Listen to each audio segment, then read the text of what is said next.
Hey, what's up guys, Jones here once again, and today we are talking about the X2D and a wedding shoot. Is it any good?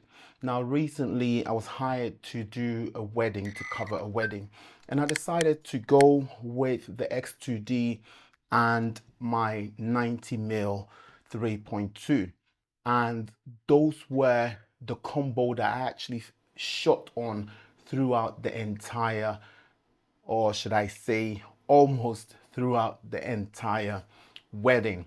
Now the caveat was the fast-paced scenes.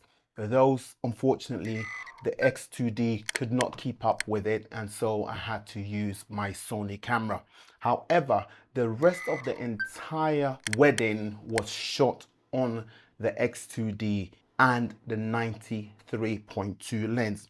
In fact, I did take my 45p, however, I never got to use the 45p. It was more or less my combo travel kit, which is the 90mm 3.2 and my 100 megapixel.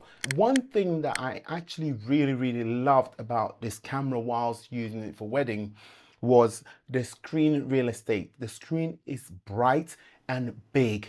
And so when you take a picture and you show to the bride, the groom, it seems so vibrant and so realistic and almost lifelike. And so they always appreciated having a look at the images and seeing almost how it will end up looking.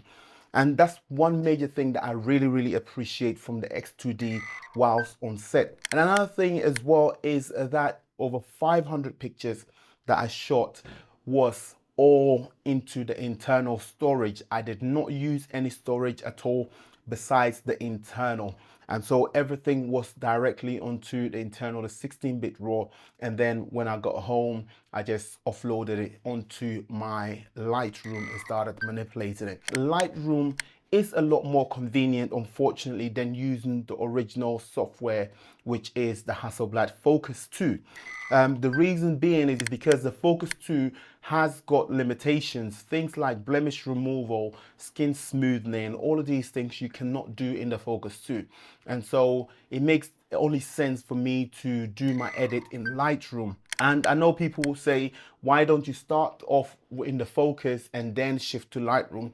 That is just becoming more tedious and a long process in workflow. And so I offloaded everything straight into my iPad Lightroom mobile and started editing whilst I was in bed. And that's how easy it is when you're transferring files from the internal to an external device. Now, out of my own experience, the Hasselblad X2D for a wedding shoot is superb, especially when I was doing the couple's portrait and the bridal group portraits. It was superb. I know there are times where it was backlit and the sensor struggled a little bit to focus here and there, but I have tuned my mind to taking my time and taking that shot perfectly well. It is not so slow that the couple start complaining or getting irritated by standing there for so long. However, if you find yourself in that situation, you can also pull manual focus via the settings and you can do it that way. But I never did manual focus. I used solely the autofocus system on this camera. And I can tell you that the pictures were superb. It's as if it was made to pair for wedding photography. The colors popped and the richness, it was just mind-blowing. And I am not trying to sell you a Hasselblad, but yes, this camera is definitely something that I'll be using a lot more on these kind of scenarios. And then throw in a small Sony in my bag for the fast-paced scenes. I have ranted enough. Leave a comment below in the description and let's pick up what your thoughts are. Stay tuned and I'll catch you on the next one. Peace.